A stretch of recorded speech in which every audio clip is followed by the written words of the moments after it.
Bonjour à tous, alors ceci va être la première vidéo d'une série sur Struts 2. Et donc pour pouvoir faire un projet Struts 2, la première chose à faire finalement c'est de bien configurer, être capable de faire un projet vide et de bien configurer ici IntelliJ pour qu'il puisse vous apporter un peu d'aide au niveau du framework. En particulier tout ce qui est complétion, vérification d'erreurs à la volée, ça peut être pas mal. Donc là, je pars d'un projet quasiment vide. Alors je dis bien quasiment parce que j'ai juste ajouté le plugin Maven qui dit que je vais travailler avec une Java 11.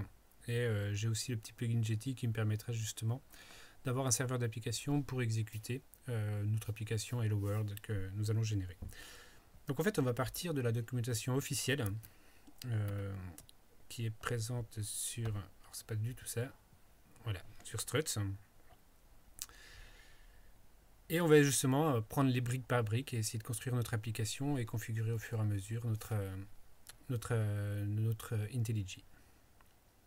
Donc on va déjà regarder ce dont on a besoin réellement. Donc la première chose, on n'en a pas besoin. La seconde, c'est déjà grosso modo fait. La troisième, bon, on va créer une page index.jsp. Bon, ça on le fera ensuite. La première chose à faire, effectivement, c'est d'ajouter la dépendance Maven de Struts2. Donc hop, copier. On ajoute la dépendance. Voilà, donc là il n'est pas content parce qu'il manque une properties, mais la properties doit venir après si mes souvenirs sont bons. On va continuer. Là on a besoin d'ajouter un fichier log4j2.xml dans main resources. Donc on va faire ça de la même façon. Hop, CTRL-C. On va dans resources, file, new, file.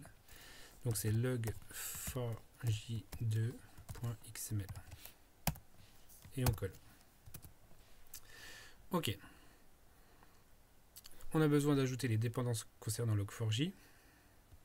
Même délire. CTRL-C. On va dans le pom.xml. On ajoute les dépendances. Log4j. Donc c'est toujours le même délire. Hein. Il y a le problème de version. Mais vous verrez que juste après, on a ce qu'il faut justement. En parlant de ça, allez, voilà. Donc on a juste besoin de récupérer celle-ci. Sachant que l'encodage est déjà prévu dans ma version en fait. Donc là, il suffit juste de faire un petit properties.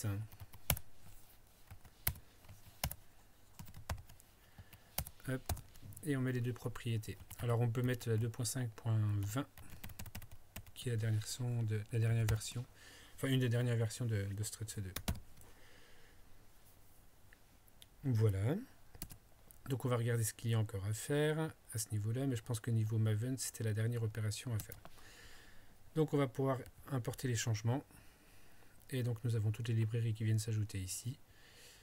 Et il nous reste donc à faire les dernières petites configurations concernant le struts.xml, le web app et ce genre de choses. Donc une première chose qu'on peut faire effectivement, c'est de préciser que le packaging de cette application va être effectivement un WAR. C'est une application web.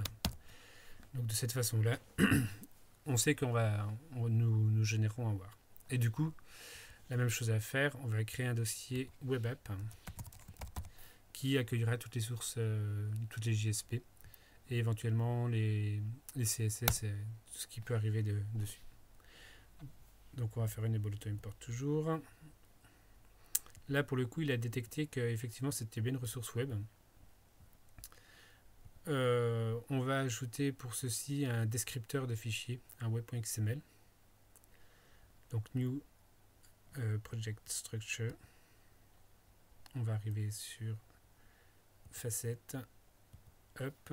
Donc là il ne le trouve pas. Il ne trouve pas celui-ci. Donc nous allons le créer. Si il le veut bien.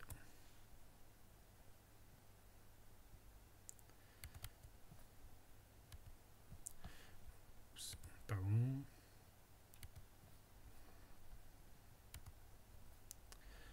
Hop, ça c'est un ancien qu'il y avait. Donc là il nous propose un chemin qui a l'air plutôt bon. Alors ça c'est pas forcément utile. On va se mettre en conforme avec, on va se mettre en conformité avec ce qui était prévu dans dans le tuto, parce que je crois qu'ils utilisent une version 2.5 du descripteur. Donc on fait la même chose. Donc là il a dû me le créer au bon endroit. Alors le descripteur n'apparaît pas. On va le créer à la main, c'est pas grave. New file web.xml. Et on va récupérer finalement ce qu'il y a ici dans le tuto. Hop, enfin dans la documentation officielle. Donc ceux-ci sont bloqués. On continue. Donc l'étape suivante, c'est d'ajouter le struts.xml.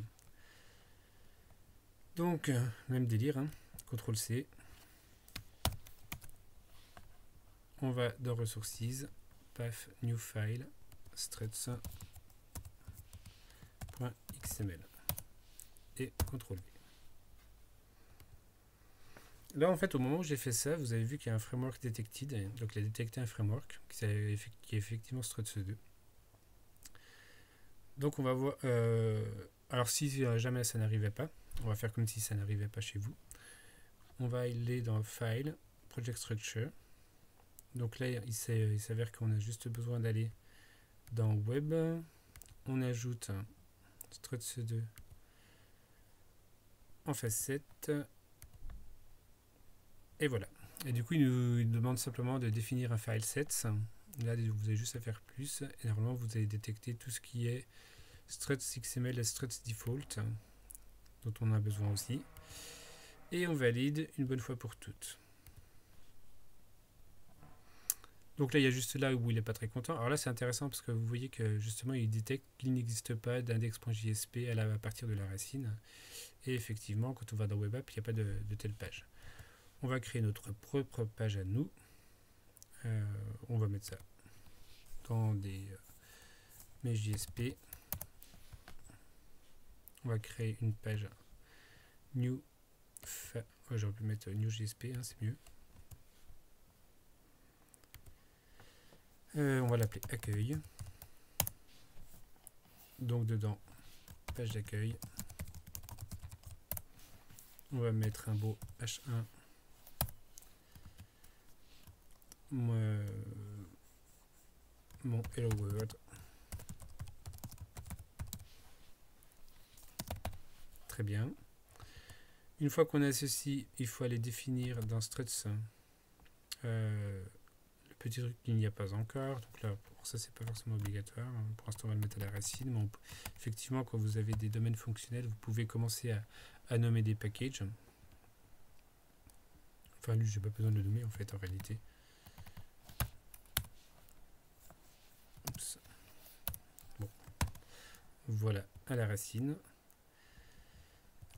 On va prédéfinir justement avec la configuration du framework Struts2 dans IntelliJ. Vous voyez qu'il nous propose la complétion, ce qui nous permet justement d'éviter de faire des erreurs. Enfin, déjà, ça commence mal. Ce qui nous permet d'éviter de se tromper sur un nom de fichier ou un chemin. C'est quand même plutôt pratique. Et on va faire un petit truc aussi. On va faire un default action ref qui sera en fait l'action par défaut du package que l'on est en train de définir. Et on va dire que ce sera effectivement index.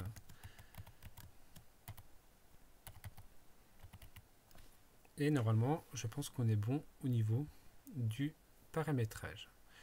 Donc pour vérifier que tout ceci marche, vous pouvez mettre justement la petite fenêtre Maven sur le côté. Vous allez dans les plugins. Vous sélectionnez Jetty. Jetty qui est là. Bon, effectivement, j'ai tout balancé le truc. Faites un jetty.run et normalement, il va déployer votre application si tout va bien. Ok, donc il a été started sur le 80-80. On va juste vérifier qu'il n'y ait pas de truc bizarre qui se soit passé. C'est effectivement le cas. Donc il suffit de prendre ensuite un localhost 80-80, lancer notre application. Et on arrive donc sur notre page que nous avons prévue. Donc voilà, ceci est la première étape de différents tutos justement en struts. Et encore une fois, ça nous permet justement de partir à partir de la documentation officielle, de créer son petit projet vide et de bien le configurer. Bon, ben, à bientôt pour de nouveaux tutos en Struts 2.